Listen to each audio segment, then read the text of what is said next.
Please subscribe Ito Money Vlog.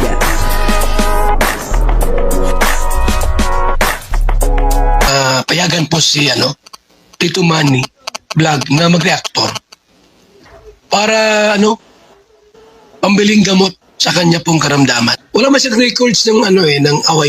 Dito po sa bidyong ito ay nagpapahiwatig si Kalingap Edu na talagang meron po siyang ibang klaseng pagtingin dito kay Beyonce.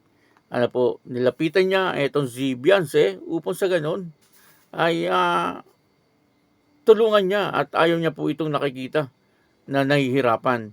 Papanoorin po natin yung video at talaga nga namang dahil po sa ginawa ni Kalingap Edu ay nakita po natin na talagang medyo kinilig din etong si Beyonce. Grabe, no?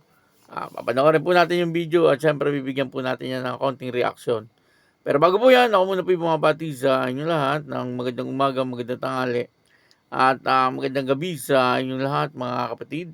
Saan man kayo ng panig ng mundo naroon ngayon ay mag-iingat kayo palagi at pagpalain kayo ng ating Panginoon. Maraming salamat din po sa patuloy na tumatangkilik sa aking YouTube channel at nanonood sa aking video reaction. Patuloy lang po natin suportahan sila Kuya Bal Santos Matubang, Kalinga Prab, Ate Edna Vlog, Jack Tapia, at yung lahat po ng reactor na kasama ka po sa Kalingap.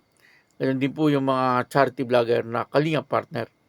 Ito po yung video na kung saan ay medyo kinilig itong si Beyonce dahil po doon sa ginawa ni Kalingap Edu. Talaga nga naman si Kalingap Edu ay ayaw niya pong nakikita si Beyonce na nahihirapan.